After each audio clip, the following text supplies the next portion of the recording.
আগুনের উপর দিয়ে হেঁটে যাওয়া সহজ কাজ, কিন্তু যৌবনের পরীক্ষার মধ্যে পাশ করা তার থেকেও বড় কঠিন কাজ। ইউসুফ আলাইহিস সালাতু ওয়াস সালামকে যখন বললেন আসো আমার কাছে, তিনি বললেন ক্বালা মাআযাল্লাহ, আমি আল্লাহর কাছে আশ্রয় প্রার্থনা করছি।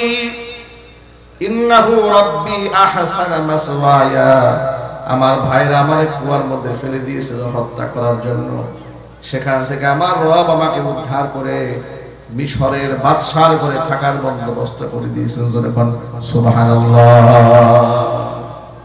সেই জায়গায় যদি আজকে আমি বিশ্বাসঘাতকতা করি তাহলে আমি জালিম হয়ে যাব। জালিম কোনদিন সফল কাম হতে পারে না। জুলাইখা বলল এখানে তো কেউ দেখবে না, কেউ দেখবে না। তিনি বললেন অবশ্যই রব দেখতে পাবেন। জুলাইখা বলল ইউসুফ, মুক্তির কোন রাস্তা নাই, সমস্ত দরজাগুলো বন্ধ করা, তালার চাবি কিন্তু আমার হাতে। প্রিয় ভাইরা আমার, তালাবদ্ধ দরজা উন্মুক্ত করার ক্ষমতা আল্লাহর আছে না নাই? বান্দার প্রচেষ্টার শেষ যেখানে, আল্লাহর রহমতের শুরু সেখানে। সবসময় মনে রাখবেন, বান্দার প্রচেষ্টার শেষ যেখানে, আল্লাহর রহমতের শুরু সেখানে। আপনি ঘরে বসে থাকবেন আর আল্লাহ ইসলামের পতাকা পথ করে উড়াই দেবে, তা কোনোদিন হবে না। আমাদেরকে চেষ্টা করতে হবে, সংগ্রাম করতে হবে। আমার চেষ্টার শেষ যেখানে, আল্লাহর রহমতের শুরু সেখানে। যদি বলেন ঠিক কিনা, যদি বলেন। ইউসুফ আলাইহিস সালাতু ওয়াস সালাম মনে মনে ভাবলেন, আমার চেষ্টার সর্বশেষ জায়গা দরজা বন্ধ, দৌড়িয়ে যাওয়া, বাকি ফয়সালা আল্লাহ পাকের। তালাবদ্ধ দরজার দিকে আল্লাহর উপর তাওয়াক্কুল করে তিনি দৌড় দিলেন। আল্লাহর উপর তাওয়াক্কুল করার রেজাল্ট আছে না নাই?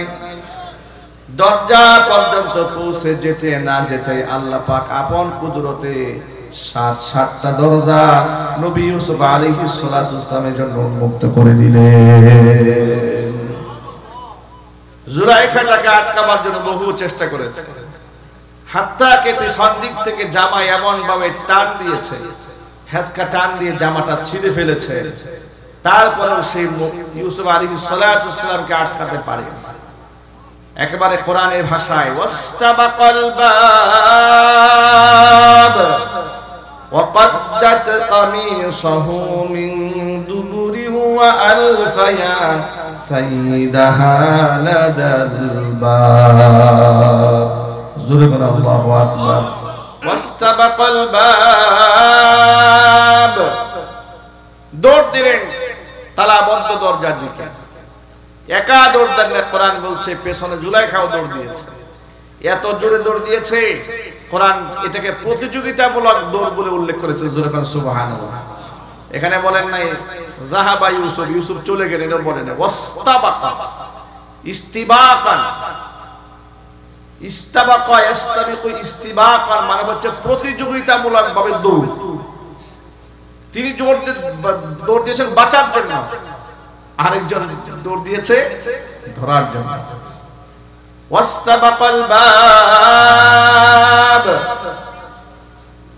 দরজা পর্যন্ত উভয়ে প্রতিযোগিতামূলক ভাবে দৌড়ায় গেলেন। ওয়াকাদ্দাত কামিসাহু মিন দুবুরিন, পিছন দিক থেকে জামা টান দিয়ে ধরে ফেলেছে, এমন জোরে টান দিয়েছে পিছন দিক থেকে জামাটা ছিঁড়ে গিয়েছে। ওয়া আলফা ইয়া সাইয়্যিদাহা লাদাল বাব, দরজা খুলতে না খুলতে সেখানে দেখতে পেলেন জুলাইখার স্বামী দরজার সামনে দাঁড়ানো।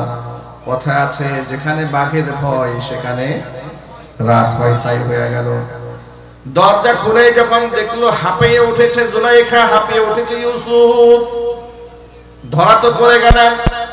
নিজের দোষটাকে, অপরাধটাকে ধামাচাপা দেওয়ার জন্য তাৎক্ষণিক সে পন্থা অবলম্বন করলো। শয়তান তাকে ওয়াসওয়াসা দিয়ে দিল, জুলাইখা বাঁচতে যদি চাও অপরাধটা ইউসুফের কাঁধের উপরে উঠাইয়া দাও।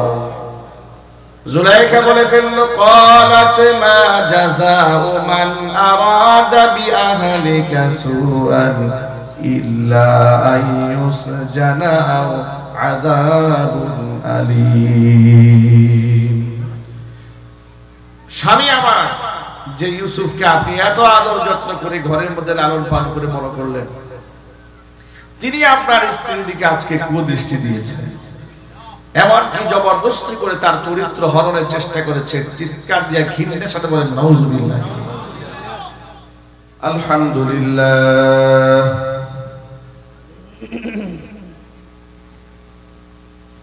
আলহামদুলিল্লাহি নাহমাদুহু ওয়া নাস্তাঈনুহু ওয়া নাস্তাগফিরুহু ওয়া নু'মিনু বিহি ওয়া নাতাওয়াক্কালু আলাইহি ওয়া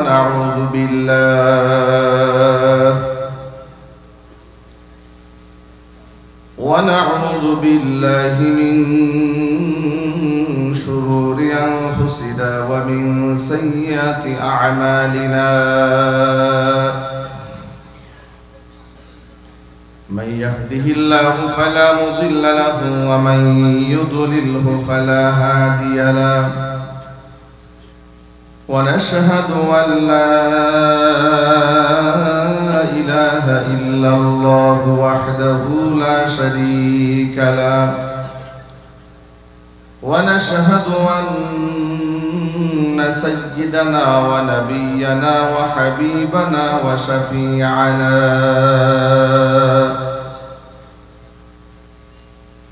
ومولانا محمدا عبده ورسوله الذي أرسله بالحق بشيرا ونذيرا وداعيا إلى الله بإذنه وسراجا منيرا أما بعد فأعوذ بالله من الشيطان الرجيم بسم الله الرحمن الرحيم إن الله وملائكته يصلون على النبي يا أيها الذين آمنوا صلوا عليه وسلموا تسليما اللهم صل على محمد وعلى آل محمد كما صليت على إبراهيم وعلى إنك حميد مجيد اللهم بارك على محمد وعلى آل محمد كما باركت على إبراهيم وعلى آل إبراهيم إنك حميد مجيد জবান ছেড়ে দিয়ে সকলে মিলে কিছুক্ষণ জিকির করুন লা ইলাহা ইল্লাল্লাহ লা ইলাহা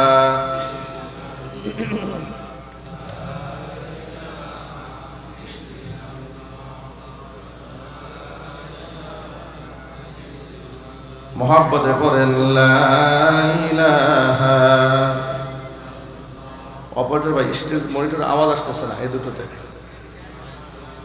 লা ইলাহা ইল্লাল্লাহ লা ইলাহা ইল্লাল্লাহ লা ইলাহা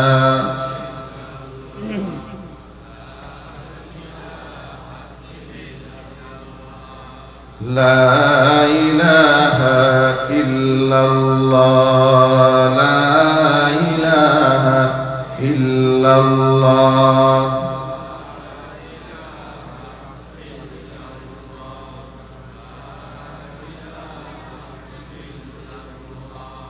la ilaha illallah muhammadur rasulullah সাল্লাল্লাহু আলাইহি ওয়াসাল্লাম। ঐতিহ্যবাহী চট্টগ্রাম জেলার অন্তর্গত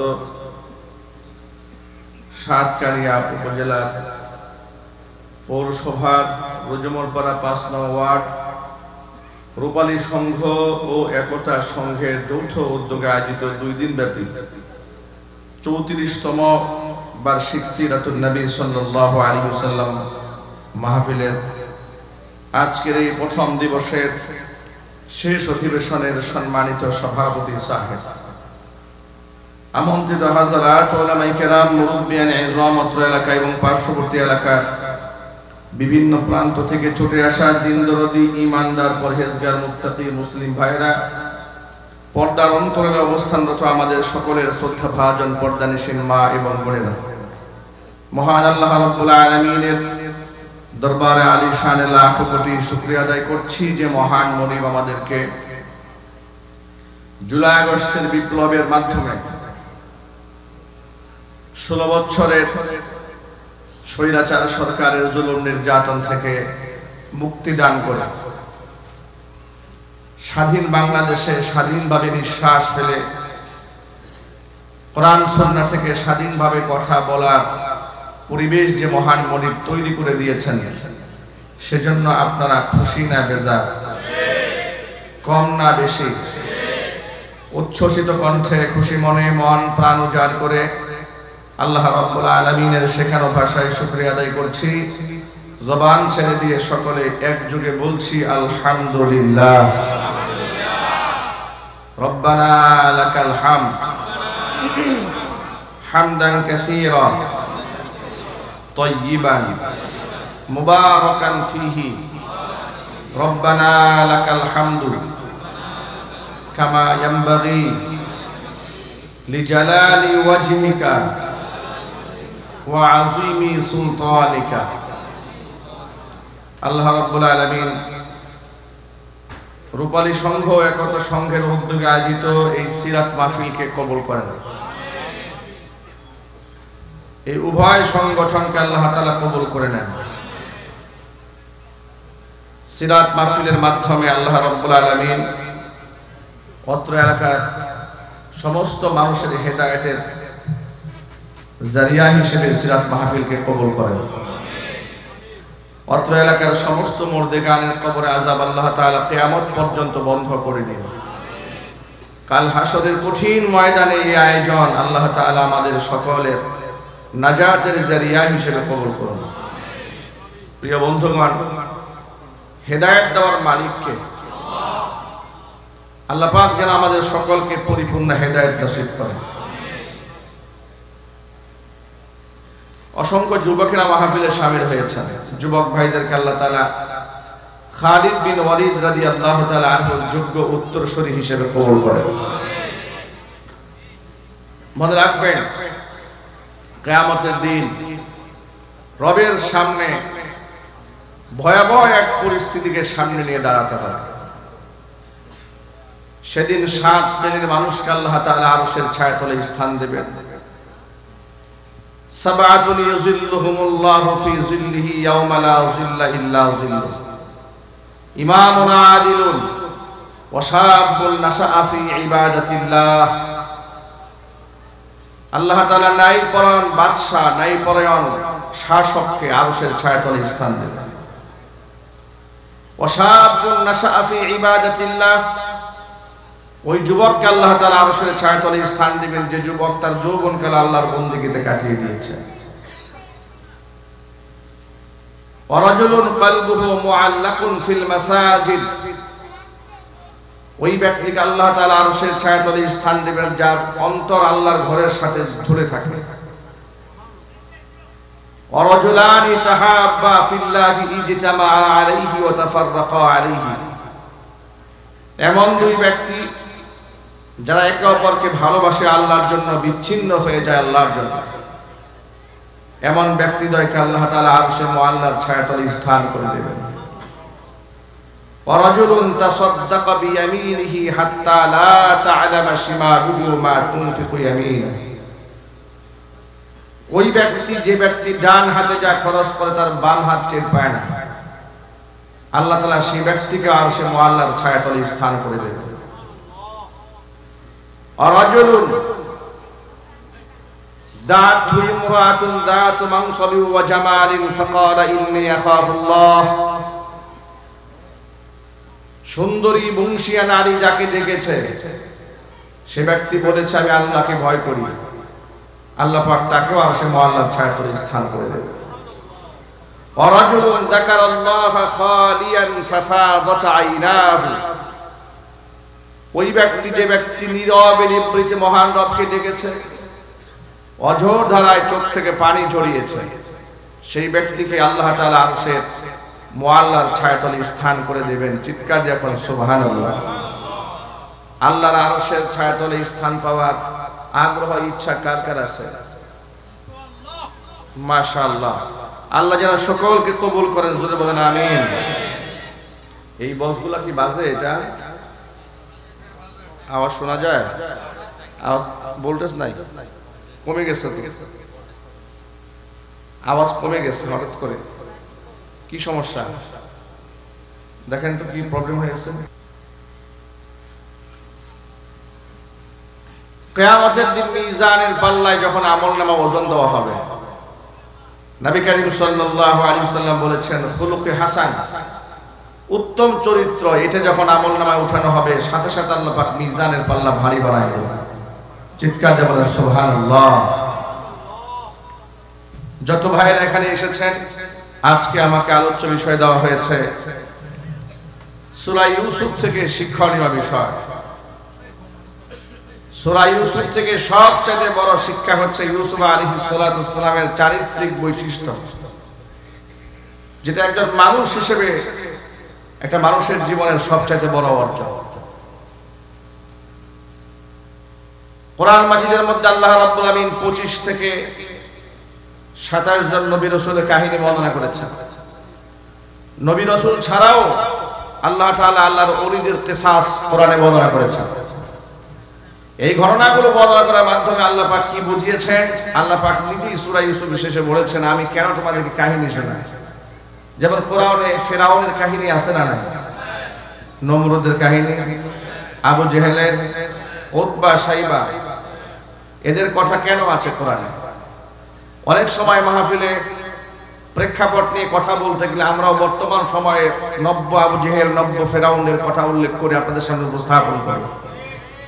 এর পেছনে কারণ হচ্ছে একটা, সেই কারণ হলো যাতে করে এটা আমার মাথায় উঠায় যায়, এই এটা মাথায় উঠায় যায়।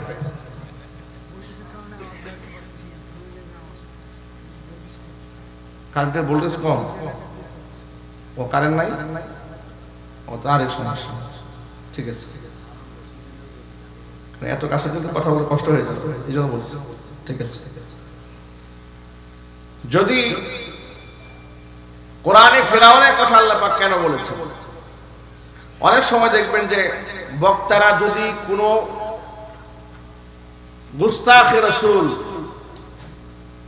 রাসূল পাক সাল্লাল্লাহু আলাইহি ওয়াসাল্লামের শানে বেয়াদবি করেছে এমন কোন ব্যক্তি, কিংবা আল্লাহর শানে বেয়াদবি করেছে এমন কোন ব্যক্তির দৃষ্টান্ত উপস্থাপন করে বক্তারা কথা বলতে যান, অনেক সময় সমাজের কিছু লোকেরা বলে হুজুররা ওয়াজের মাঠে গীবত শেখায়েছে। এটা একটা অভিযোগ দাঁড় করা যে ওয়াজে কোনো গীবত শেখায়েত হবে না। মনে রাখবেন, ভালো এবং মন্দ বুঝাতে গেলে আপনাকে উপমা স্বরূপ অনেক সময় এটাকে গীবতের আওতায় পড়ে না। আপনার ঈমানকে রক্ষা করতে গিয়ে অপরাধীদের অপকর্মের ফিহরিস্তি তুলে ধরা যদি গীবতের আওতাভুক্ত হতো, তাহলে কোরআনে আল্লাহ তাআলা ফিরাউনের কাহিনী তুলে ধরতেন না, আবু জাহলের কথা আসতো না, কোরআন মাজিদের মধ্যে নমরুদের কথা আসতো না, কারুনের কথা আসতো না, বনি ইসরাইল সম্প্রদায়ের কুকর্মের কথা কোরআনে তুলে ধরতেন আল্লাহ পাক। কেন ধরেছেন? আল্লাহ পাক কোন ক্ষেত্রে বলেছেন ফানজুর কাইফা কানা আকিবাতুল মুজরিমিন, অপরাধীদের পরিণতিটা কি হয়েছে একটু ভালো করে লক্ষ্য করে দেখো। ফানজুর কাইফা কানা আকিবাতুল মুকাদ্দিবিন, সত্যকে যারা অস্বীকার করেছে, মিথ্যা প্রতিপন্ন করেছে, তাদের পরিণতি কি হয়েছে তাকিয়ে দেখো। আবার ইমানদার বান্দা যারা, তারা আল্লাহ পাকের আনুগত্যের উপমা স্থাপন করার পরে তারা কি পরিমাণ নিয়ামত প্রাপ্ত হয়েছেন তাদের কিসাস আল্লাহ পাক কোরআনে তুলে ধরেছেন। যেমন সূরা ইউসুফটাকে ধারাবাহিকভাবে খুব লম্বা করে তুলে ধরে আল্লাহ পাক একেবারে শেষ দিকে বলেছেন আমি কেন এত লম্বা কাহিনী তোমাদের সামনে উপস্থাপন করছি। শোনো, লাকাদ কানা ফি قصصهم عبرة لأولي الألباب কাহিনীগুলো আমি তোমাদের মাঝে এই জন্য তুলে ধরি যাতে করে জ্ঞানীরা এই কাহিনী থেকে শিক্ষা গ্রহণ করতে পারে। খামোখা এমনিতেই শুধু শুধু এই সমস্ত কাহিনীগুলো আমি আল্লাহ তাআলা তোমাদের সামনে তুলে ধরি না। নবী করিম সাল্লাল্লাহু আলাইহি ওয়াসাল্লাম তার জীবদ্দশায় সাহাবায়ে কেরামের সামনে অসংখ্য কিসা বর্ণনা করেছেন যেখান থেকে গোটা উম্মার জন্য হিদায়াতের খোরাক রয়েছে। জোরে বলেন আল্লাহু আকবার। ওমর ফারুক রাদিয়াল্লাহু তাআলা আনহু থেকে বর্ণিত হাদিস, তিনি বলেন আত-তারগীব ওয়াত-তারহীব কিতাবের ইখলাস অধ্যায়ের প্রথম হাদিস তিনি বর্ণনা করেছেন। তিনি বলেন বাইনামা নাহনু ইনদা রাসূলিল্লাহি সাল্লাল্লাহু আলাইহি ওয়াসাল্লাম, আল্লাহর নবী সাল্লাল্লাহু আলাইহি ওয়াসাল্লামের সামনে আমরা ছিলাম উপস্থিত। এমন সময় আল্লাহর হাবিব আমাদেরকে তিনজন ব্যক্তির কাহিনী শোনালেন। হুজুর বলেন সালাসাতু নাফারিন মিম্মান কানা ক্বাবলাকুম হাত্তা আওয়াহুমুল মাবিতু ইলা গার। তিনজন ব্যক্তি এই পৃথিবীতে তোমরা আসার আগে বনি ইসরাইল সম্প্রদায়ের তিনজন ব্যক্তি নিজ এলাকা ছেড়ে দূর সফরে কোথাও ঘর থেকে বের হয়েছিল। চলতে চলতে সারা দিন তারা পথ চলেছে, ক্লান্ত পরিশ্রান্ত হয়েছে। রাতের আধারে রাত্রি কাটাবার জন্য জায়গা তালাশ করে খুঁজে না পেয়ে পাহাড়ের গুহার মধ্যে তিনজন ব্যক্তি আশ্রয় নিল। রাতের বেলায় উপর থেকে জলোচ্ছ্বাস হয়েছে, ঘূর্ণিঝড় হয়েছে। পাহাড়ের উপর থেকে বড় একটা প্রস্তরখণ্ড গড়াতে গড়াতে ওই যে গুহার মধ্যে তারা আশ্রয় গ্রহণ করেছিল গুহার মুখের মধ্যে এসে আটকায়া যায়। তিনজন ব্যক্তি গুহার মধ্যে বন্দী হয়ে যায়। এত বিশাল পাথরের টুকরা, এটা সরিয়ে বের হওয়া কোনোভাবেই সম্ভবপর হবে না। তখন তো আর মোবাইলের জামানা ছিল না, ফোন দিয়ে মানুষকে অ্যালার্ট করবে। তারা মনে মনে ভাবলেন যদি আমরা এই গুহার মধ্যে মরে গলে পচে হাড্ডি সার হয়ে যায়, এই পৃথিবীবাসী জানতেও পারবে না, আমাদের আত্মীয় স্বজনরা টেরও পাবে না, চিৎকার করলেও সাহায্য করার কাউকে পাবো না। কিন্তু তিনজন ব্যক্তি ইমানদার হওয়ার কারণে প্রত্যেকের মনের মধ্যে বিশ্বাস ছিল যেখানে কেউ সাহায্য করতে পারে না সেখানে একজন সাহায্যকারী আছে, যেখানে কেউ দেখতে পারে না সেখানে একজন দেখতে পান, যেখানে কেউ শুনতে পান না সেখানে একজন শুনতে পান। তিনি কে? তিনজন ব্যক্তি নিজেরা পরামর্শ করে নিলেন আজকে আমরা আমাদের রবের কাছে জীবনের সর্বশ্রেষ্ঠ ইবাদতের মাধ্যমে আল্লাহর কাছে আমরা সাহায্য প্রার্থনা করব। নিশ্চয় আমাদের রব এই বিপদ থেকে আমাদেরকে উদ্ধার করে দিবেন। জোরে বলেন সুবহানাল্লাহ। প্রথম ব্যক্তি আল্লাহর কাছে হাত তুলে বলছেন রব্বুল আমিন, আমার ঘরে বৃদ্ধা মা আছে, বৃদ্ধ বাবা আছে, আমি এমন একটা নিজাম চালু করেছি, আমি আমার বাপ মার প্রাধান্য আমার জীবনে এত বেশি দিয়েছি, আমার বাবা মার মুখে খাবার তুলে দেওয়ার আগ পর্যন্ত আমি নিজেও খাবার খাই না, আমি আমার সন্তানদের মুখে খাবার তুলে দেই না। বাবা মার প্রাধান্য সবার উপরে। দ্বীন ও ইসলামের মধ্যেও আল্লাহ এবং রাসূলের পরে সর্বাধিক সম্মান এবং মর্যাদার জায়গা হচ্ছে সন্তানের কাছে বাবা মা। যদিও বর্তমান সমাজে সেই বাবা মার মর্যাদা অনেকটা কমে গেছে মানুষের কাছ থেকে, কথা বলতে হবে, ঠিক না? অনেকেই বাপ মাকে মূল্যায়ন করতে চায় না, সম্মানও দিতে চায়। লোকটি বলছে রব্বুল আমিন, প্রতিদিনের তালিকা অনুযায়ী, রুটিন অনুযায়ী রাতের বেলায় আমি বাড়ি ফিরি, বাবা মার মুখে খাবার তুলে দিই, এরপরে সন্তানদের খাবার দিই। এভাবে চলতেছিল আমার দৈনন্দিন আমল। আমি একদিন বাড়ি ফিরতে আমার দেরি হয়ে গেল, রাতের আধার। বাড়িতে ফিরে গিয়ে দেখি আমার বৃদ্ধা মা ঘুমিয়ে পড়েছে, বৃদ্ধ বাবাও ঘুমিয়ে পড়েছে, আর আমার সন্তানেরা ক্ষুধার যন্ত্রণায় ছটফট ছটফট করছে। যাওয়ার পরে তারা আমার পায়ের মধ্যে এসে হুমড়ি খেয়ে বলল, সন্তানেরা বলে ফেললো, আব্বা জান প্রতিদিন দাদা দাদিকে আগে খাবার দেন, যেহেতু তারা আজকে ঘুমায় পড়েছে আজকে আমাদেরকে খাবার আগে দিন। আমি নাফরমানরা সিদ্ধান্তে অনড় এবং অবিচল থাকলাম। খাবার নিয়ে আমি সারা রাত বাপ মার পাশে দাঁড়িয়ে থাকলাম, তাদেরকে ডাকও দিলাম না। যদি আমি এদেরকে এই মুহূর্তে ডাক দিই তাদের ঘুমে বেঘাত সৃষ্টি হয়, মনে কষ্ট পাবে। সারা রাত বাবা মার শিয়রে খাবার নিয়ে দাঁড়িয়ে থাকলাম। সকাল বেলা বাবা মার যখন ঘুম ভেঙেছে এরপরে বাপ মার মুখে খাবার আগে তুলে দিয়েছি। আমার সন্তানেরা পায়ের কাছে আমার কাছে কান্না করতে করতে ছটফট করতে করতে পায়ের কাছে ঘুমিয়ে পড়েছে, কিন্তু আমার মন তাদের প্রতি এতটুকু দুর্বল হয়ে যায় নাই। রব্বুল আলামিন এই কাজটি যদি একমাত্র তোমার খুশির জন্য করে থাকি, মেহেরবানি করে আজকের বিপদ থেকে আল্লাহ তুমি আমাদেরকে উদ্ধার করে নাও। হাদিস শরীফের মধ্যে এসেছে, নবীজি বলেন, বান্দা দোয়া করতে দেরি হয়েছে, কবুল হতে এক মুহূর্ত দেরি হয় নাই। আল্লাহ তাআলা সাথে সাথে বিরাট আকৃতির এই পাথরখানা গুহার মুখ থেকে কিঞ্চিত পরিমাণ দূরে সরিয়ে নিলেন। কিন্তু যতটুকু পাথর সরেছে একজন সেখান থেকে বের হওয়া সম্ভব নয়, একজন বের হতে পারবে না। এবার দ্বিতীয় জন আল্লাহর কাছে হাত বাড়িয়েছে, রব্বুল আলামিন আমার বাড়িতে গরিব মানুষেরা দিন মজুরের কাজ করেছে, সকলকে আমি পারিশ্রমিক দিয়া টাকা পয়সা দিয়ে বিদায় করে দিয়েছি, কিন্তু এক কামলা দিনের সারা দিন কাজ করেছে, দীর্ঘদিন কাজ করেছে, আমার বাড়িতে টাকা পয়সা না নিয়ে এসে চলে গেছে। গরিবের হক গরিবকে দিতে পারি নাই, বড় পেরেশান হয়ে গেছি, কিভাবে পৌঁছাবো টাকা তার কাছে, বড় পেরেশান হয়ে গেলাম। বর্তমান জমানায় দেখবেন লোকেরা গরিব মানুষদেরকে পারিশ্রমিক না দিয়ে ঠকাইতে পারলে নিজেকে খুব চালাক মনে করে, অনেক বড় বুদ্ধিজীবী মনে করে। এমন বড় লোক সমাজের মধ্যে আছে না? না, বিরাট একটা বাড়ি করে, বাড়িতে বিদেশি ফিটিংস ব্যবহার করে, টাকা পয়সার অভাব নাই, দামি দামি টাইলস কিনে টাকা পয়সার অভাব নাই, কোটি কোটি টাকার ফিটিংস বাহির থেকে নিয়ে আসে, তাতেও টাকা পয়সার কোনো অভাব হয় না। যত অভাব দেখা দেয় গরিব অসহায়কে টাকা দেওয়ার সময়, ঠিক না ঠিক?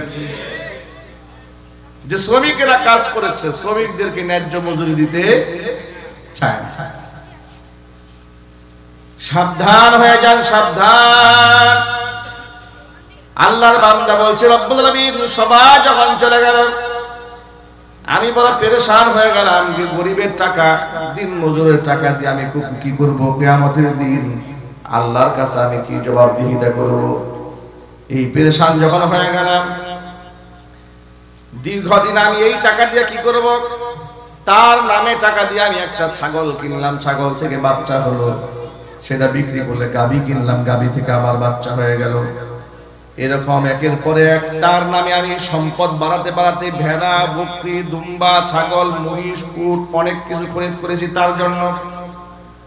দীর্ঘদিন পরে লোকটা এসেছে আমার বাড়িতে, এসে আমার কাছে সাহায্যের জন্য হাত বাড়ালো, ভাই আপনার কাছে যে টাকাগুলো ছিল মেহেরবানি করে আপনি আমাকে টাকাগুলো দিয়ে দেন।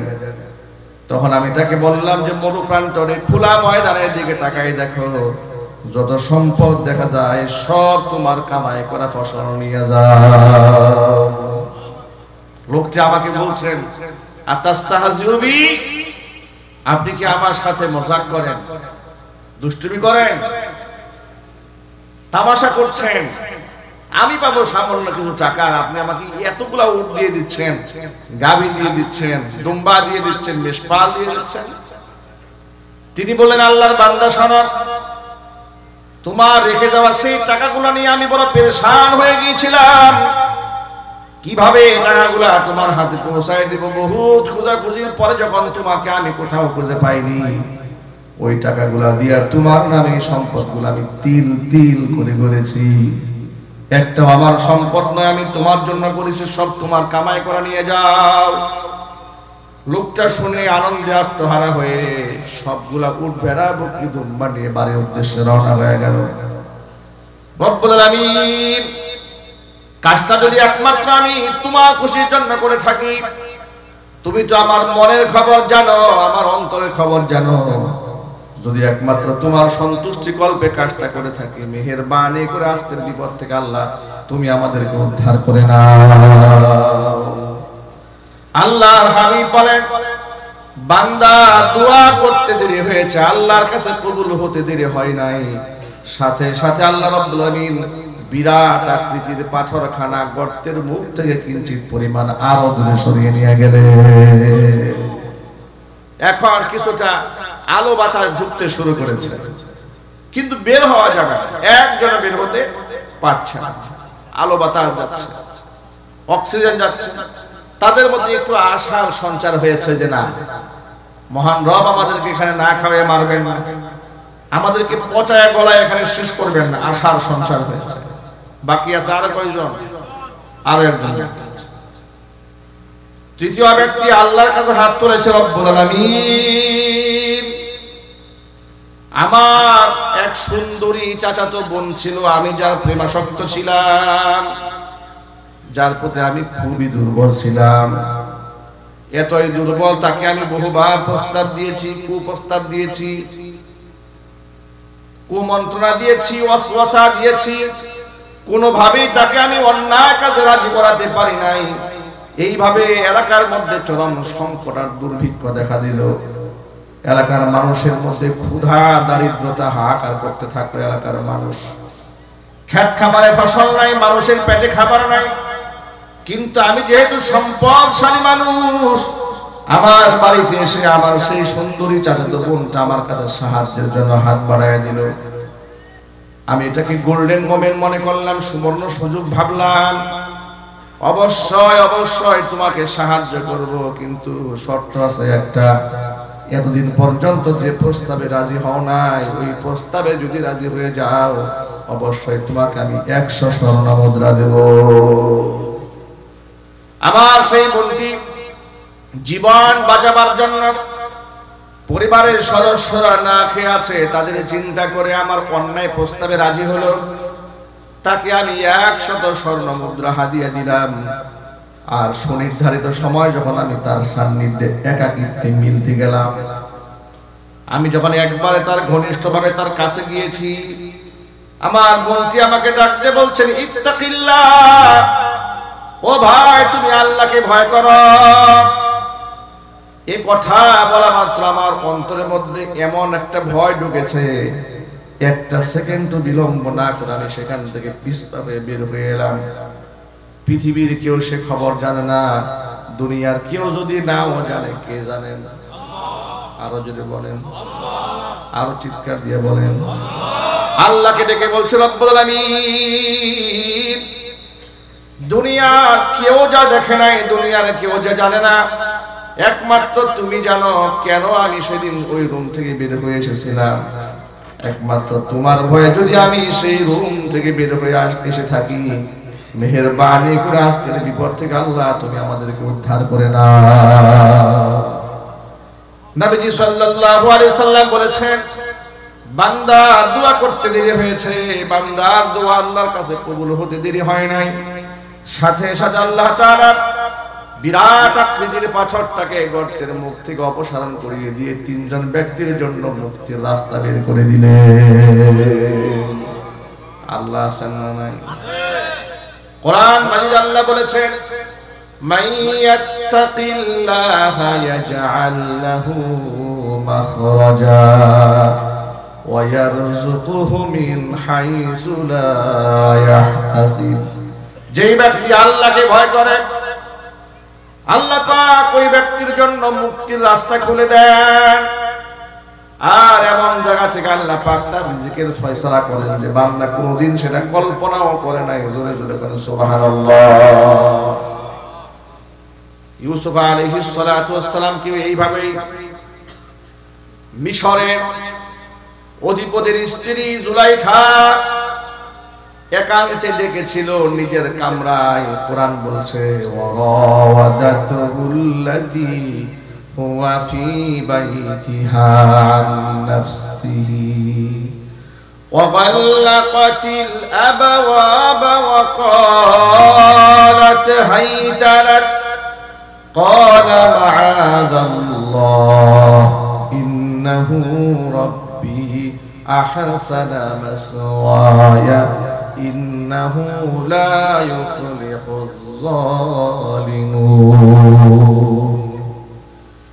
যে মহিলার ঘরে নবী ইউসুফ আলাইহিস সালাতু ওয়াস সালাম লালিত পালিত হয়ে বড় হয়েছেন, মহিলা নবী ইউসুফকে ফুসলিয়েছে আত্মসংবরণ করতে যেন সে না পারে, নিজেকে কন্ট্রোল করতে না পারে, একান্তে ডেকেছে। ইউসুফ আলাইহিস সালাতু ওয়াস সালাম একেবারেই অন্দর মহলে তাকে ডেকে নেওয়া হয়েছে। ওয়াল্লাকাদিল আবওয়াব, দরজাগুলো বন্ধ করে দিয়েছে। এটা একটু কঠিন না? অনেক কঠিন। আগুনের উপর দিয়ে হেঁটে যাওয়া সহজ কাজ, কিন্তু যৌবনের পরীক্ষার মধ্যে পাশ করা তার থেকেও বড় কঠিন কাজ। ইউসুফ আলাইহিস সালাতু ওয়াস সালামকে যখন বললেন আসো আমার কাছে, তিনি বললেন ক্বালা মাআযাল্লাহ, আমি আল্লাহর কাছে আশ্রয় প্রার্থনা করছি। ইন্নাহু রাব্বি আহসানা মাসওয়ায়া, আমার ভাইরা আমারে কুয়ার মধ্যে ফেলে দিয়েছিল হত্যা করার জন্য, সেখান থেকে আমার রব আমাকে উদ্ধার করে মিশরের বাদশার ঘরে থাকার বন্দোবস্ত করে দিয়েছেন। যখন সুবহানাল্লাহ। সেই জায়গায় যদি আজকে আমি বিশ্বাসঘাতকতা করি তাহলে আমি জালিম হয়ে যাব। জালিম কোনদিন সফল কাম হতে পারে না। জুলাইখা বলল এখানে তো কেউ দেখবে না, কেউ দেখবে না। তিনি বললেন অবশ্যই রব দেখতে পাবেন। জুলাইখা বলল ইউসুফ, মুক্তির কোন রাস্তা নাই, সমস্ত দরজাগুলো বন্ধ করা, তালার চাবি কিন্তু আমার হাতে। প্রিয় ভাইরা আমার, তালাবদ্ধ দরজা উন্মুক্ত করার ক্ষমতা আল্লাহর আছে না নাই? বান্দার প্রচেষ্টার শেষ যেখানে, আল্লাহর রহমতের শুরু সেখানে। সবসময় মনে রাখবেন, বান্দার প্রচেষ্টার শেষ যেখানে, আল্লাহর রহমতের শুরু সেখানে। আপনি ঘরে বসে থাকবেন আর আল্লাহ ইসলামের পতাকা পথ করে উড়াই দেবে, তা কোনোদিন হবে না। আমাদেরকে চেষ্টা করতে হবে, সংগ্রাম করতে হবে। আমার চেষ্টার শেষ যেখানে, আল্লাহর রহমতের শুরু সেখানে। যদি বলেন ঠিক কিনা, যদি বলেন। ইউসুফ আলাইহিস সালাতু ওয়াস সালাম মনে মনে ভাবলেন, আমার চেষ্টার সর্বশেষ জায়গা দরজা বন্ধ, দৌড়িয়ে যাওয়া, বাকি ফয়সালা আল্লাহ পাকের। তালাবদ্ধ দরজার দিকে আল্লাহর উপর তাওয়াক্কুল করে তিনি দৌড় দিলেন। আল্লাহর উপর তাওয়াক্কুল করার রেজাল্ট আছে না নাই? দরজা পর্যন্ত পৌঁছে যেতে না যেতে আল্লাহ পাক আপন কুদরতে সাতটা দরজা নবী ইউসুফ আলাইহিস সালাতু ওয়াস সালামের জন্য উন্মুক্ত করে দিলেন। জুলাইখাটাকে আটকাবার জন্য বহু চেষ্টা করেছে, হাত্তাকে পিছন দিক থেকে জামা এমন ভাবে টান দিয়েছে, হেসকা টান দিয়ে জামাটা ছিঁড়ে ফেলেছে। তারপরেও সেই ইউসুফ আলাইহিস সালাতু ওয়াস সালামকে আটকাতে পারে। একেবারে কোরআনের ভাষায় ওয়াস্তাবাকাল বাব ওয়া কদ্দাত কামিসাহু মিন দুবুরি ওয়া আলফায়া সাইয়্যিদাহা লাদাল বাব। জোরে বলেন আল্লাহু আকবার। ওয়াস্তাবাকাল বাব, দৌড় দিলেন তালাবদ্ধ দরজার দিকে। একা দৌড় দেন না, কোরআন বলছে পেছনে জুলাইখাও দৌড় দিয়েছে। এত জোরে দৌড় দিয়েছে, কোরআন এটাকে প্রতিযোগিতামূলক দৌড় বলে উল্লেখ করেছে। জোরে বলেন সুবহানাল্লাহ। এখানে বলেন নাই যাহাবা ইউসুফ, ইউসুফ চলে গেলেন, এটা বলেন না। ওয়াস্তাবাকা, ইস্তিবাকান, ইস্তাবাকা ইস্তাবিকু ইস্তিবাকান মানে হচ্ছে প্রতিযোগিতামূলক ভাবে দৌড়। তিনি দৌড় দিয়েছেন বাঁচার জন্য, আরেকজন দৌড় দিয়েছে ধরার জন্য। ওয়াস্তাবাকাল বাব, দরজা পর্যন্ত ভয়ে প্রতিযোগিতামূলক ভাবে দৌড়ায় গেলেন। ওয়াকাদ্দাত কামিসাহু মিন দুবুরিন, পিছন দিক থেকে জামা টান দিয়ে ধরে ফেলেছে, এমন জোরে টান দিয়েছে পিছন দিক থেকে জামাটা ছিঁড়ে গিয়েছে। ওয়া আলফায়া সাইয়্যিদাহা লাদাল বাব, দরজা খুলতে না খুলতে সেখানে দেখতে পেলেন জুলাইখার স্বামী দরজার সামনে দাঁড়ানো। কথা আছে যেখানে বাঘের ভয় সেখানে রাত হয়, তাই হয়ে গেল। দরজা খুলে যখন দেখলো হাঁপিয়ে উঠেছে জুলাইখা, হাঁপিয়ে উঠেছে ইউসুফ, ধরা তো পড়ে গেলেন। নিজের দোষটাকে অপরাধটাকে ধামাচাপা দেওয়ার জন্য তাৎক্ষণিক সে পন্থা অবলম্বন করলো। শয়তান তাকে ওয়াসওয়াসা দিয়ে দিল, জুলাইখা বাঁচতে যদি চাও অপরাধটা ইউসুফের কাঁধের উপরে উঠাইয়া দাও। জুলাইখা বলে ফেললো, ক্বালাত মা জাযাউ মান আরাদা বিআহলিকা সুআন ইল্লা আইয়ুসজানা আও আযাবুন আলীম। স্বামী আমার, যে ইউসুফকে আপনি এত আদর যত্ন করে ঘরের মধ্যে লালন পালন করে বড় করলেন, তিনি আপনার স্ত্রীর দিকে আজকে কুদৃষ্টি দিয়েছেন, এমনকি জবরদস্তি করে তার চরিত্র হরণের চেষ্টা করেছে। চিৎকার দিয়ে ঘৃণার সাথে বলেন নাউজুবিল্লাহ। ইউসুফ আলাইহিস সালাতু ওয়াস সালাম নিরাপরাধ হওয়ার পরেও তার উপর অপবাদ কেন চাপানো হলো? কারণ এটা হচ্ছে পৃথিবীর শয়তানের পলিসি। নিজেদের অপরাধকে অন্যের কাঁধের উপর চাপিয়ে নিজেদেরকে নিষ্পাপ রাখার যে পলিসিটা, এই পলিসিটা শয়তানের। কার পলিসি এটা? শয়তান সেটা অ্যাপ্লাই করেছে। যে শয়তান ইউসুফকে দিয়ে, ইউসুফ আলাইহিস সালাতু ওয়াস সালামের উপর অপবাদের বোঝা চাপালো জুলাইখাকে দিয়ে, সেই শয়তানকে আজও আছে না নাই? না রিটায়ার্ড করেছে? এটা যদি বলতে হবে আছে না নাই? আজ গোটা পৃথিবীতে সমস্ত শয়তানেরা, সমস্ত চক্রান্তকারীরা নিরপরাধ মানুষের উপর অপবাদের বোঝা আরোপ করে নিজেরা অপরাধের স্বর্গরাজ্য তৈরি করে গোটা পৃথিবীর মানুষদের মধ্যে অশান্তির আগুন দাও দাও করে জ্বালিয়ে রেখেছে। কথা বলতে হবে, ঠিক কিনা বলেন? যারা বাংলাদেশে মারামারি করেছে, খুনাখুনি করেছে, মানুষ হত্যা করেছে, নিজেরা জঙ্গি লালন করেছে, জঙ্গিবাদ তৈরি করেছে, তারাই আলেমুল আমাদেরকে সারা জীবন ভর জঙ্গি জঙ্গি নাটক সাজিয়ে মানুষের সামনে খাড়া করেছে। কথা ঠিক নেবে? ঠিক। প্রিয় ভাইরা, ছোট্ট একটা প্রশ্ন করে জবাব দিবেন সাহসিকতার সাথে। স্বৈরাচারের পতন হলো আজকে কয় মাস হলো? 6 মাস হয়ে গেল। 6 মাসে কতগুলো জঙ্গি ধরা পড়েছে বাংলাদেশ থেকে? কেন ধরা পড়লো না? সেই জঙ্গি গেল কোথায়? স্বৈরাচার থাকা অবস্থায় সপ্তাহে সপ্তাহে মাসে মাসে জঙ্গি ধরার নাটক করা হতো, রেড দেওয়া হতো, বিভিন্ন বাড়ি ঘেরাও করা হতো র্যাব দিয়ে। কথা বলেন ঠিক কিনা বলেন? এই যে বিভিন্ন বাড়ি ঘরে ঘেরাও করা হতো, এরপরে ক্যামেরা সেট করা হতো, লাইভ টেলিকাস্ট করা হতো। দেখেন দেখেন সর্বনাশ হয়ে গেছে, মিরপুরে 12 নম্বর সেক্টর শেষ, জঙ্গিরা বিরাট আস্থানা গেড়েছে। এরপরে চতুর্দিক থেকে পুলিশ ঘেরাও দেওয়া হতো, নিরপরাধ মানুষগুলাকে গুলি করে হত্যা করে লাশগুলো আত্মীয় স্বজনকে বুঝিয়ে না দিয়ে পত্রিকায় ছাপিয়ে দিতে প্রথম আলোর মাধ্যমে। র্যাবের সাথে পুলিশের সাথে বন্দুক যুদ্ধে 10 জন জঙ্গি মারা গেছে। নাউজুবিল্লাহ বলেন। এই নাটক আমরা কি মাসে মাসে বাংলাদেশে দেখি নাই? দেখেছি। এই সব জঙ্গি নাটকের নাটের গুরু ছিল স্বৈরাচারী হাসিনা। কথা বলতে হবে, ঠিক নেবে? ঠিক। স্বৈরাচারও নাই, জঙ্গি নাটকও নাই। রাষ্ট্র দ্বিতীয়বারের মতো স্বাধীন হওয়ার পরে পুলিশের এক ঊর্ধ্বতন কর্মকর্তার সাথে আমাদের বসার যে কোনো কারণে বসতে হয়েছে। তো তিনি জালেম ছিলেন না, সুন্নতি লিবাসধারী একজন এসপি পদমর্যাদার ব্যক্তি। তিনি আমাদের ঘরোয়া বৈঠকে বলেন, হুজুর আমাকে একবার পাঠানো হলো সাতক্ষীরাতে জঙ্গি দমন করার জন্য। আমি সাতক্ষীরাতে গেলাম, যাওয়ার পর আমি আর জঙ্গি খুঁজে পাই না। বিভিন্ন জায়গায় সোর্স দেই, জঙ্গি আর পাই।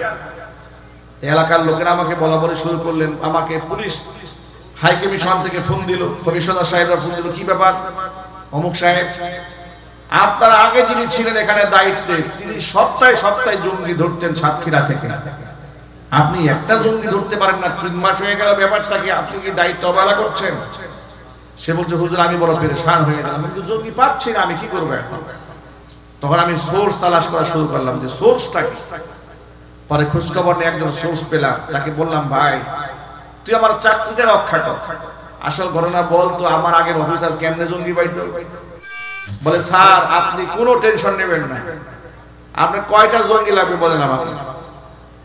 স্যার তো হতবাক হয়ে গেছে, বলে ও আমাকে অফার করে কয়টা জঙ্গি লাগবে আপনার?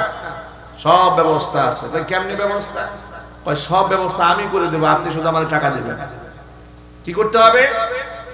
আমি আপনাকে অস্ত্র এনে দেব, লোক দেখাই দেবো কাকে জঙ্গি বানাবেন, সব সেটআপ দেওয়া থাকবে, বাড়ি গিয়ে হানা দেবেন, অস্ত্র সহ ধরবেন, পত্রিকায় পরের দিন ছাপাই দিবেন, আপনার র্যাঙ্ক বেড়ে যাবে, আপনার বেতনও বাড়বে, আপনি পুলিশি পদক পাবেন। সে বললো এরকম করে আমাকে সাজিয়ে দিল, আমি এটাই করলাম। ঠিক আছে অসুবিধা নাই, তুমি অস্ত্রের ব্যবস্থা করো। যে সোর্স সে অস্ত্রের ব্যবস্থা করেছে। এক বাড়ি থেকে হানা দিয়েছি, সেই বাড়িতে পুরো কাউকে খুঁজে পাইলাম, খুঁজে না পাওয়াতে ওই যে সোর্সে পিস্তল এনে দিয়েছে, অস্ত্র দিয়েছে, তাকে বললাম যে এক কাজ কর, কাউকে যেহেতু পাই না, তো তুমি গাড়িতে চলো। স্যার এটা কি বলেন আপনি? বলে হ্যাঁ, আমি তো পাচ্ছি না কাউকে, আমার তো কালকে রিপোর্ট জমা দিতে হবে। অস্ত্র যেহেতু পেয়ে গেছে কিন্তু লোক পাই নাই, আর যার মাধ্যমে অস্ত্র পেয়েছি ওরে আমি জঙ্গি বাজার সাজাই দিই। এরপরে এরে আমি জঙ্গি বানাই পরের দিন পত্রিকায় দিয়ে দিয়েছি। দিয়ে দেওয়ার পরে ওই এলাকার মধ্যে আর কোনো জঙ্গি নেই। পরে ভালো করে খোঁজ খবর নিয়ে দেখলাম এই ছিল নাটের গুরু। এর মাধ্যমে নিরপরাধ অসংখ্য মানুষদেরকে জঙ্গি বানিয়ে বানিয়ে অফিসাররা র্যাঙ্ক নিত, আর পশ্চিমা বিশ্বের কাছে দেখাতো বাংলাদেশে জঙ্গি আছে। এই জন্য মৌলবাদদেরকে দমন করতে হবে। পশ্চিমাদের সামান্য রাজনৈতিক স্বার্থ পাওয়ার জন্য, একটুখানি সাপোর্ট পাওয়ার জন্য মুসলমান হয়ে এক ভাই আরেক ভাইকে জবাই করেছে, হত্যা করেছে, নিকৃষ্ট জানোয়ারের মতো কাজ করেছে। আল্লাহর কসম তারা কোনোদিন মুসলমান হতে পারে না। কথা ঠিক না? ঠিক বলেন? এভাবে গোটা দেশটার মধ্যে একটা অন্যায় অপরাধের স্বর্গরাজ্য তারা কায়েম করেছিল।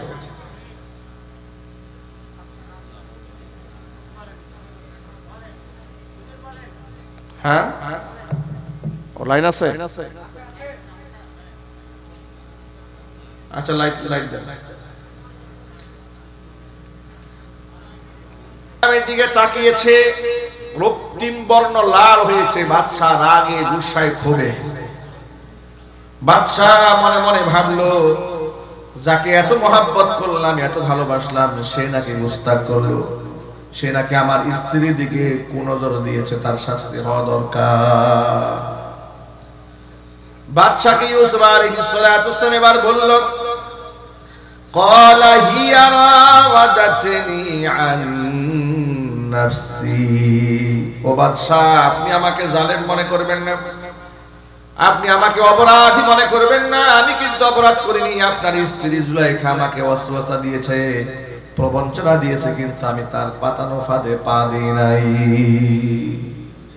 বাদশা বলল, ইউসুফ তোমার যে কোনো অপরাধ নাই, অপরাধ যে জুলাইখার কোনো প্রমাণ তোমার কাছে আছে? তিনি বলে নিশ্চয় আছে। প্রমাণ কি? প্রমাণ হচ্ছে ঘরের মধ্যে দুল নাই, দুল খাওয়া একটা শিশু আছে। জুলাইখা যার ব্যাপারে মনে করেছিল এই বাচ্চা দেখলেও কোনো অসুবিধা নাই, না দেখলেও কোনো সমস্যা নাই, ও দেখলে কি না দেখলে কি, এত ছোট্ট মানুষ, কথা বলার মতো নাই, বুদ্ধি জ্ঞানও হয় নাই, ভাষাও ফুটে নাই, একেবারে নবজাতক শিশু। ওই শিশুটা ঘরের মধ্যে দুল নাই, দুল খাচ্ছিল। ওই নবজাতক শিশু আমার পক্ষে সাক্ষী হয়ে দাঁড়াবে। জোরে বলেন সুবহানাল্লাহ। বাচ্চা অবাক হয়ে গেল, বলে কি এটা কি কোনো কথা নাকি? শিশু বাচ্চা কথা বলবে? বলে হ্যাঁ, শিশু বাচ্চা কথা বলবে। প্রিয় ভাইরা, এক বাক্যে জবাব দিয়ে বলেন তো, আল্লাহ পাক যদি এই শিশু বাচ্চার জবান থেকে কথা বলাতে চান, সেই সক্ষমতা রবের আছে না নাই? নিশ্চয় আছে। হযরত মারিয়াম আলাইহিস সালাতু ওয়াস সালামের গর্ভে পুত্র ইসমাঈলকে যখন আল্লাহ পাঠিয়েছিলেন, নবজাতক শিশুকে কোলে নিয়ে হযরত মারিয়াম যখন মসজিদে আকসার পবিত্র সীমানায় প্রবেশ করেছিলেন, মহল্লাবাসী দেখে বলেছিল, ইয়া উখতা হারুন মা কানা আবুকি মুরা সাউই ওয়া মা কানাত উম্মুকি বাগিয়া। হে হারুনের বোন মারিয়াম, তোমার মাও কোনো জেনাকার মহিলা, খারাপ মানুষ ছিলেন না, তোমার বাবাও কোনো নিকৃষ্ট অপরাধী ছিলেন না, তুমি কেমনে এই অন্যায়টা করলা? স্বামী ছাড়া সন্তান জন্ম দিয়েছো। তখন ফাশারাত ইলাইহি, হযরত মারিয়াম ইশারা করেছিলেন নবজাতক শিশুর দিকে, বলেছিলেন, তোমাদের যত প্রশ্ন আছে সকল প্রশ্নের জবাব আমার সন্তান দিয়ে দিবে। তারা বলেছিল, ক্বালু কাইফা নুকাল্লিমু মান কানা ফিল মাহদি সাবিয়া। নবজাতক শিশু দুলনায় দুল খায়, এমন শিশুর সাথে আমরা কেমনে কথা বলবো? নবজাতক শিশুর জবান আল্লাহ পাক খুলে দিয়েছিলেন। শিশু তখন কোল থেকে চিৎকার দিয়ে ডেকে বলেছিলেন, ক্বালা ইন্নী আবদুল্লাহ আতানিয়াল কিতাবা ওয়া জাআলানি নাবিয়্যা ওয়া জাআলানি মুবারাকান আইনামা কুনতু ওয়া আওসানি বিস-সালাতি ওয়াজ-যাকাতি মা দুমতু হাইয়্যা। শিশু বাচ্চা বলেছিল, ইন্নী আবদুল্লাহ, আমি আল্লাহর বান্দা, সাধারণ বান্দা নই। আতানিয়াল কিতাব, আল্লাহ আমাকে কিতাব দান করেছেন। ওয়া জাআলানি নাবিয়্যা, আল্লাহ আমাকে নবী বানিয়েছেন। জোরে কোন আল্লাহু আকবার। ওয়া জাআলানি মুবারাকান আইনামা কুনতু, আমি যেখানে থাকি সেখানে আল্লাহ পাক আমাকে বরকতপূর্ণ বানিয়েছেন। ওয়া আওসানি বিস-সালাতি ওয়াজ-যাকাতি, আল্লাহ তাআলা আমাকে নামাজ আদায়ের নির্দেশ দিয়েছেন, যাকাত প্রদানের নির্দেশ দিয়েছেন। মা দুমতু হাইয়া, যতদিন পর্যন্ত আমি বেঁচে আছি। সুবহানাল্লাহ বলেন। এখন আপনারা বলেন, শিশু বাচ্চার জবান থেকে কথা বলার সক্ষমতা রবের আছে না নাই? ইউসুফ বললেন, নিশ্চয় আমার পক্ষে সাক্ষী শিশু, নবজাতক শিশু। তাকে সামনে আনা হলো। শিশু বাচ্চাকে জিজ্ঞেস করা হলো, অপরাধ কার? শিশু বাচ্চা স্পষ্ট বলতে পারতেন, আপনার স্ত্রীর অপরাধ, ইউসুফের কোনো অপরাধ নাই। কিন্তু এভাবে জবাবটা না দিয়া এমন ভাবে জবাব দিয়েছেন, বাচ্চার জবাবটা শুনেন। কোরআনে কারীমে আল্লাহ বলছেন, ইন কানা কামিসুহু কুদ্দা মিন কুবুলিন ফাসাদাকাত ওয়া হুয়া মিনাল কাযিবিন। ও বাদশা, আপনি আগে ইউসুফের জামার দিকে একটু তাকান। জামা যদি সামনের দিক থেকে ছেঁড়া থাকে বুঝে নেবেন আপনার স্ত্রী সত্যবাদী, ইউসুফ মিথ্যাবাদী। কারণ একজন পুরুষ যখন নারীর উপর ঝাঁপিয়ে পড়ে, নারী যদি আত্মরক্ষা করতে চায়, ধস্তাধস্তি করে, তাহলে পুরুষের সামনে জামা কাপড় টেনে ছিঁড়ে ফেলে। ঠিক কিনা যদি বলে? পিছনের জামা তো ছেঁড়ার কথা নয়। তাহলে প্রমাণ হবে ইউসুফ মিথ্যাবাদী, আপনার স্ত্রী সত্যবাদী। وَإِنْ كَانَ قَمِيصُهُ قُدَّ مِنْ دُبُرٍ فَكَذَبَتْ وَهُوَ مِنَ الصَّادِقِينَ। আর যদি জামা পেছন দিক থেকে ছেঁড়া হয়, প্রমাণ হয়ে যাবে ইউসুফ সত্যবাদী, আপনার স্ত্রী মিথ্যাবাদী।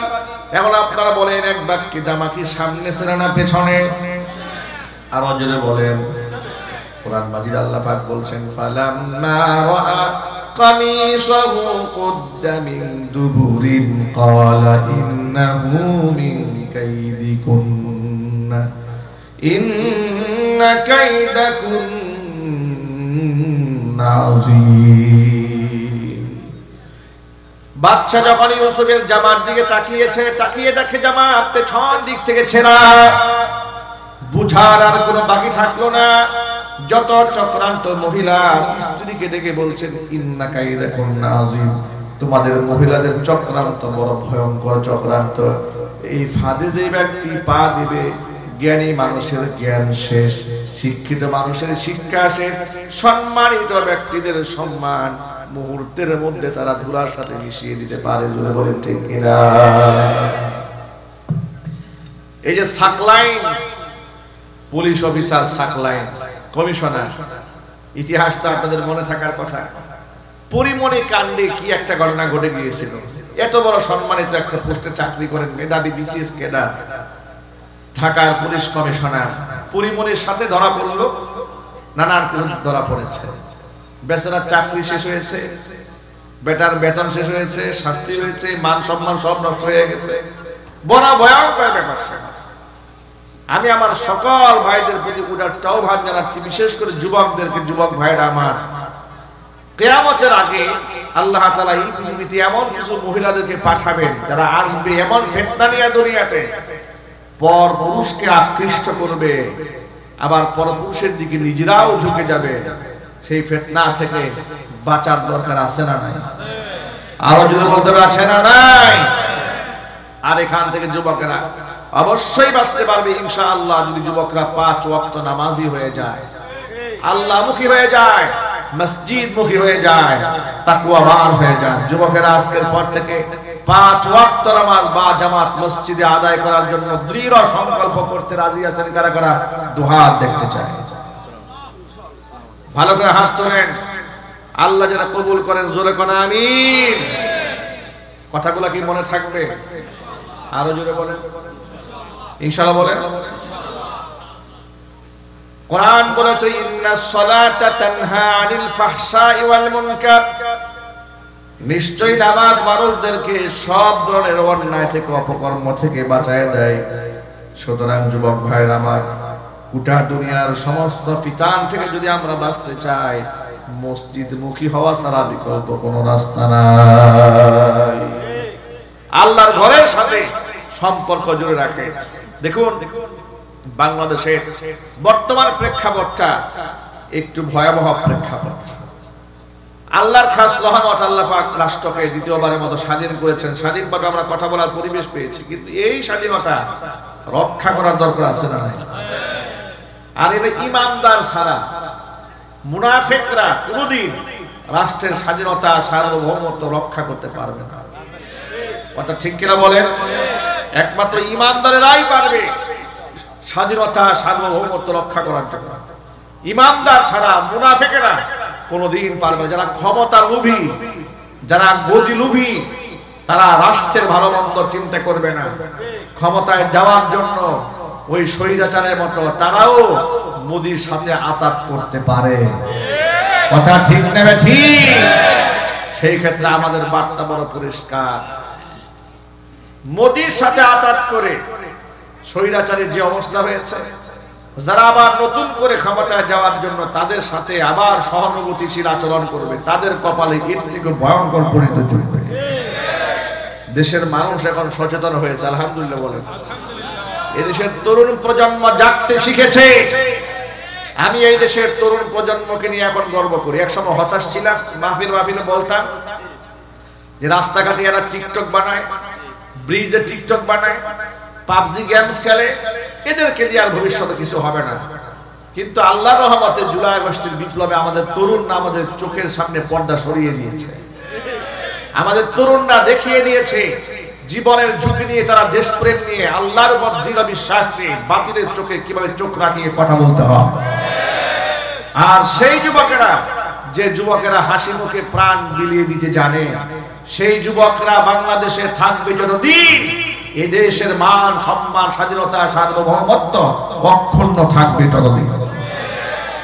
যুবকেরা সেই সংগ্রামী কাফেলায় আপনারা শামিল হতে রাজি আছেন তো? ইনশাআল্লাহ। কারা কারা রাজি আছেন তো হাত দেখতে চাচ্ছি। আল্লাহ পাক আমার যুবক ভাইদেরকে তুমি কবুল করে নাও। একটু চিৎকার দিয়ে বলতে হবে আল্লাহুম্মা আমিন। হাত নামা। যুবক ভাইরা আমার, হতাশ হওয়ার কোনো কারণ নাই। জিহাদে যদি আমরা নাও যাই, যদি আল্লাহর পথে শুধুমাত্র সংগ্রাম করার ইচ্ছা অন্তরে থাকে, ওই ইচ্ছা নিয়ে যদি আমি জমিন থেকে মরেও যাই, আল্লাহ তাআলা আমাকে আল্লাহর রাস্তার মুজাহিদ হিসেবে শুধু নয়, শহীদের মর্যাদা দান করে হাসরের ময়দানে দাঁড় করাইয়া দিবে। খালিদ বিন ওয়ালিদ রাদিয়াল্লাহু তাআলা নাম শুনেছেন তো? কারা কারা শুনেছেন হাত দেখি তো ভাই। ইদানিং তো সিনেমার নায়ক নায়িকার নাম লোকেরা বেশি জানে। সাহাবীদের নামটা ভুলে যাচ্ছে, ঠিক না ভাই? আর ওয়াজ মাহফিলেও বক্তারা দেখবেন সাহাবায়ে কেরামের নাম যতটুকু না বেশি বলে তার থেকে বেশি সিনেমার নায়ক নায়িকাদের নাম বলে। কথা বলেন, যদি বলেন ঠিক কিনা ভাই? নায়ক নায়িকা, গায়ক গায়িকা, টিকটকার কি করেছে না করেছে এগুলা বেশি শোনা যায়। সাহাবায়ে কেরাম রাদিয়াল্লাহু তাআলা আনহু আজমাইন তারা হচ্ছেন আমাদের আইডল, আমাদের আইকন। তাদের নাম জানার দরকার আছে না নাই? খালিদ বিন ওয়ালিদ রাদিয়াল্লাহু তাআলা আনহু, তার উপাধি কি ছিল কেউ বলতে পারবেন আপনারা? মাশাআল্লাহ মাশাআল্লাহ, দেখেছেন বৃদ্ধ সিংহ দাঁড়ায় গেছে। আল্লাহু আকবার বলেন। উপাধি হচ্ছে কি? সাইফুল্লাহ, আল্লাহর তলোয়ার। তিনি মৃত্যু সজ্জায় শায়িত। এক এমন সেনাপতি ইসলাম ধর্ম গ্রহণ করার পরে জীবনে যদি পরাজিত হন নাই, চিৎকার করেন আল্লাহু আকবার। তেমন একজন ব্যক্তি মৃত্যু সজ্জায় শায়িত হয়ে আছে।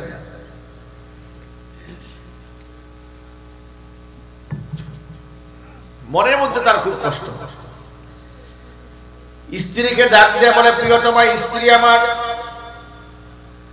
আমার পায়ের তলা থেকে শুরু করে মাথার তালু পর্যন্ত একটু চেক দাও তো, গোটা দেহের এমন কোন অঙ্গ প্রত্যঙ্গ কি বাকি আছে নাকি যেই জায়গার মধ্যে জিহাদের ময়দানের আঘাতের চিহ্ন নাই। স্ত্রী পুরা দেহটা অঙ্গ প্রত্যঙ্গ চেক দিয়া বলল, প্রাণের স্বামী আমার, একটা জায়গা শরীরে বাকি নাই যেখানে আঘাতের চিহ্ন নাই। আল্লাহু আকবার। তিনি বলেন, আল্লাহর পথে শহীদ হওয়ার জন্য আমার মনের মধ্যে এমনই তামান্না ছিল, আমি যেখানে শুনতাম যে এই জায়গার মধ্যে মুসলমানেরা বেশি মার খাচ্ছে, শহীদ হয়ে যাচ্ছে, তলোয়ারটা হাতে নিয়ে আল্লাহু আকবার বলে ওই জায়গার মধ্যে সবার আগে আমি ঝাঁপিয়ে পড়তাম।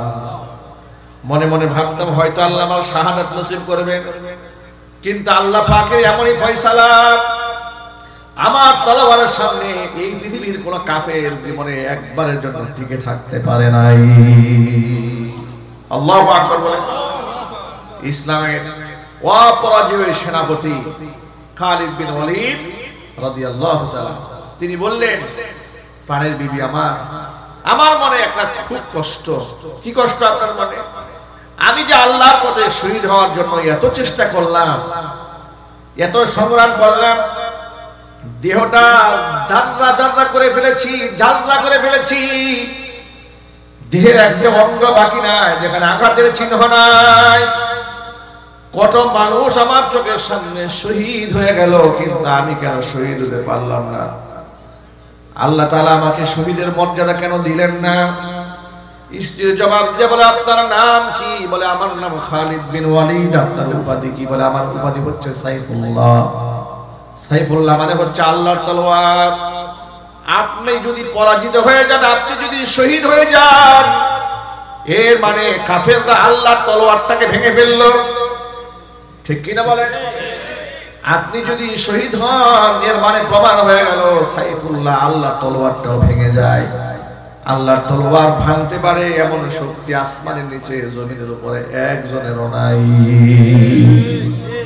এই জন্য আল্লাহ তাআলা আপনাকে শাহাদাত দান করেন নাই, কিন্তু আপনার মনের মধ্যে শহীদ হওয়ার যে তামান্না অন্তরে আছে, রাসূলের হাদিস অনুযায়ী এই তামান্না অন্তরে নিয়ে যদি বিছানায় শুয়ে আপনি মারা যান, নিশ্চয়ই আল্লাহ তাআলা আপনাকে শহীদের মর্যাদা দান করে দিবে।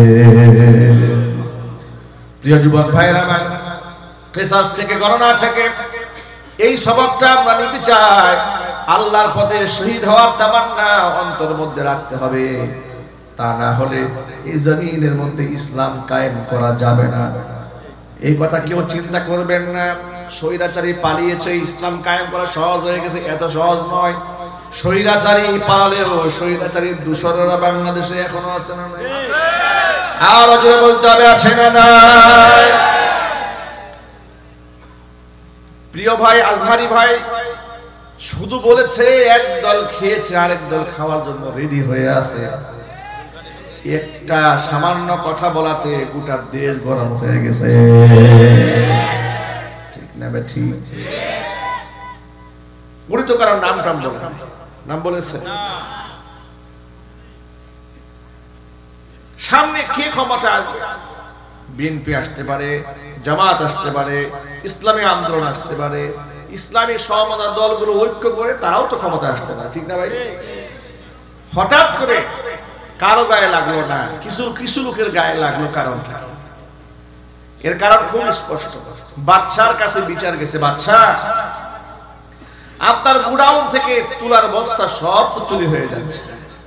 বাদশা বলল, কে চুরি করে? আপনার লোকেরাই চুরি করে, ঠিক না ভাই? ঠিক ভাই, বাহির থেকে লোক এসে এখান থেকে চুরি করার কথা নয়, আপনার লোকেরাই চুরি করে, কিন্তু সিসি ক্যামেরা নাই, সাক্ষ্য প্রমাণ পাওয়া যাচ্ছে না কে চুরি করছে। বাচ্চা খুব চৌকাঠ, বহুত চালাক। বাচ্চা তো আর এমনি বাচ্চা হয় না। বাচ্চা বলল, যত চৌকান্না ভাবেই সে চুরি করুক না কেন, আলামত তো থাকবে। মাথার মধ্যে তুলা তো বেশি দেখা যাচ্ছে, একজনের মাথা দেখতে পাচ্ছি।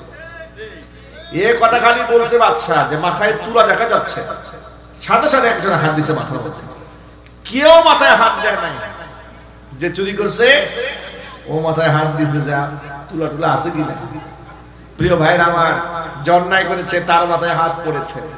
সুতরাং কে খাওয়ার জন্য বসে আছে এটা তো পরবর্তী কার্যক্রমে বোঝা যাচ্ছে। যাদের মাথা নষ্ট হয়ে গেছে তারাই খাওয়ার জন্য রেডি হয়ে আছে, কথা বলতে হবে, ঠিক কিনা? তাদের ঘুম হারাম হয়ে গেছে। দেশের মানুষকে ধোঁকা দিয়ে আর বোকা বানানো যাবে না। তারা ইদানিং আমার আলেমদেরকে বলা শুরু করেছে, আলেমরা ধর্ম ব্যবসায়ী। নাউজুবিল্লাহ বলেন। আরো একটা মারাত্মক এক্সাম্পল দিয়ে বলেছে, মদের দোকানদার মদ বিক্রি করে কিন্তু মদ খায় না। যারা ধর্মের কথা বলে তারাও ধার্মিক নয়। নাউজুবিল্লাহ মিন যালিক। আমার প্রশ্ন হচ্ছে, যে ভাই এই ধরনের কথাবার্তা বলেন, তা আপনি তো ধার্মিক না? হয় ধরলাম আলেমরা ওরা সব ধর্ম ব্যবসায়ী, তা আপনি ধার্মিক। যদি আপনি ধার্মিক হন তাহলে বুক ফুলাইয়া মানুষের সামনে বলেন, তাহলে কোরআন দিয়ে দেশ চালাতে চাই, এই ক্ষমতা আছে কিনা, এই সাহসটা আছে কিনা আপনার? উনি জীবনেও বলবেন, কথা বলতে হবে, ঠিক কিনা? উনিও মাঝে মাঝে দুই একটা আয়াত পাঠ করেন, তাহলে বোঝা গেল আল্লাহর আয়াত দিয়ে কথা বলে কি ধর্ম ব্যবসা হয়? তাহলে যিনি এগুলা বলেছেন তিনি সবচাইতে বড় ধর্ম ব্যবসায়ী, ঠিক না ভাই? ঠিক। যুবকের আগামীর দেশ কোরআনের দেশ হবে ইনশাআল্লাহ। একটু জোরে বলতে হবে ইনশাআল্লাহ। এই জন্য সাতকানিয়ার যুবকরা কি রেডি আছে? প্রস্তুত আছেন ইনশাআল্লাহ? কারা কারা রেডি? হাত দেখি ইনশাআল্লাহ। সেই জজবা আছে?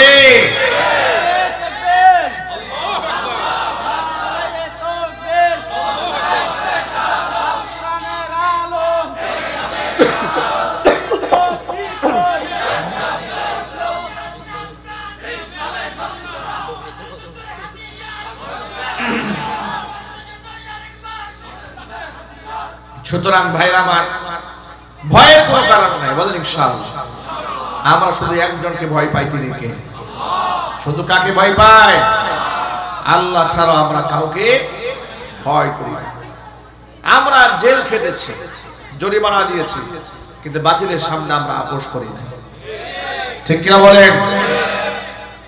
আমাদেরকে ওরা পাকিস্তানের দূষর বলেছে, রাজাকার বলেছে, আল বদল বলেছে, বলে নাই? পাকিস্তানের পেটারটা, এগুলো আলেমদের ওরা বলে নাই?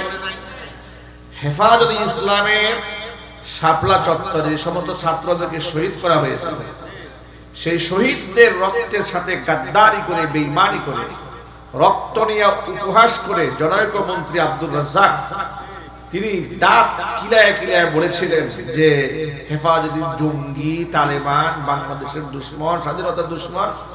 পাকিস্তানের পেটার তাদেরকে এমন পিটনে দেওয়া হয়েছে, রাত 2টার পরে স্যান্ডেল ছাড়া কিছুই ছিল না। নাউজুবিল্লাহ। আচ্ছা, আপনাদেরকে ছোট্ট প্রশ্ন করবো, আপনারা বলেন তো ভাই, এই দেশে আলেমরা জেল খাটলেন, জরিমানা দিলেন, এমন ফাঁসির মঞ্চ পর্যন্ত উঠেছে, একজন আলেম কি পাকিস্তানে আশ্রয় নিয়েছে? আরো জোরে বলেন। তাহলে কি প্রমাণ হলো? যারা বলেছে যে পাকিস্তানের দালাল বা পাকিস্তানের পেটার, তারা মিথ্যাবাদী, কথা বলেন, ঠিক কিনা? যারা আমাদেরকে পাকিস্তানের দালাল বলেছে তারা যে ভারতের গোলাম, এতে কি জাতির কি কোনো সন্দেহ আছে নাকি ভাই? আরো জোরে বলতে হবে, সন্দেহ আছে। গোলামেরা দেশ ছেড়ে পালিয়েছে, একেবারে স্বামীর কুলি গিয়ে বসে আছে, ঠিক কিনা বলেন? স্বামীর কুলি গিয়ে বসেও কিন্তু শেষ রক্ষা হবে না। ট্রাইব্যুনালে বিচার কার্য শুরু হয়ে গেছে, গ্রেফতারি পরোয়ানাও জারি হয়েছে। আপা নাকি চট করে আসবে। কিছু লোকেরা খালি কথায় কথায় বলে হুজুর বেশি বলেন না, আবার কিন্তু চট করে আসবে। আমি বলি বেটা, যখন স্বৈরাচারী দেশে ছিল তখনও কথা বলতে ছাড়ি নাই। 2018 সালে কারাগারে ঢুকিয়েছে, এরপরও কথা বন্ধ করি নাই। কথা বলতে হবে ঠিক কিনা?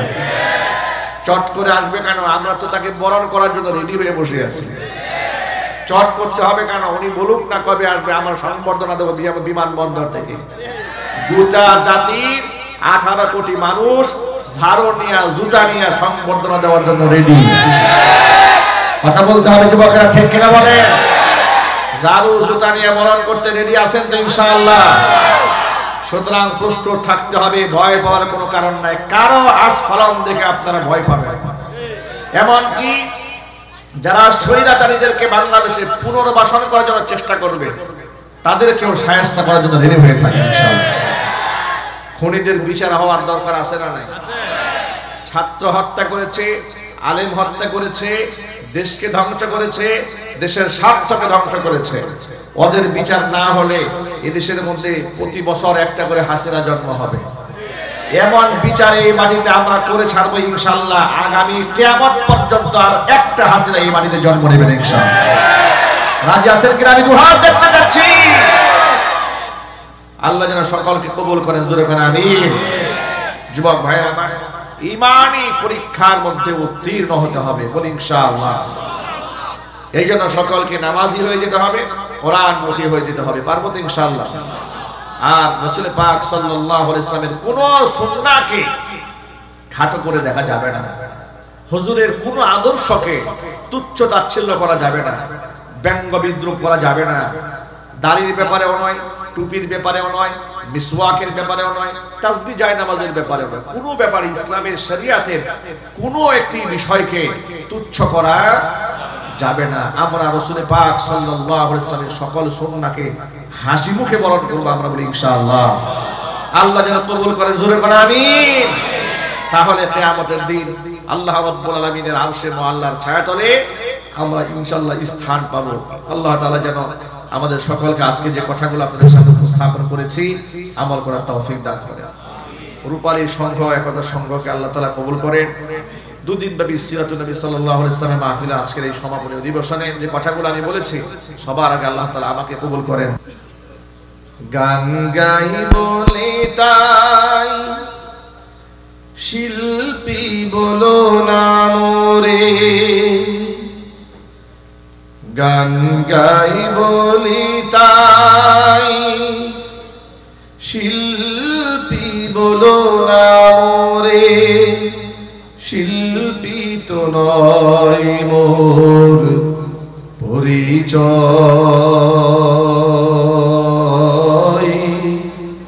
কোরআনের কর্মী তো বড় পরিচয় আমার, কোরআনের কর্মী তো বড় পরিচয়। আল্লাহ তাআলা যেন আমাদের সকলকে কবুল করেন, জোরে করে আমিন।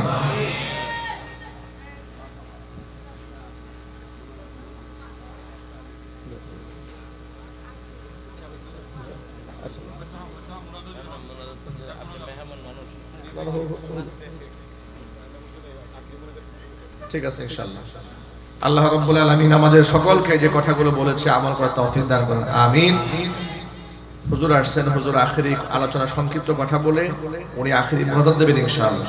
আপনারা সবরের সাথে একটু বসেন। আসসালামু আলাইকুম ওয়া রাহমাতুল্লাহি ওয়া বারাকাতুহু।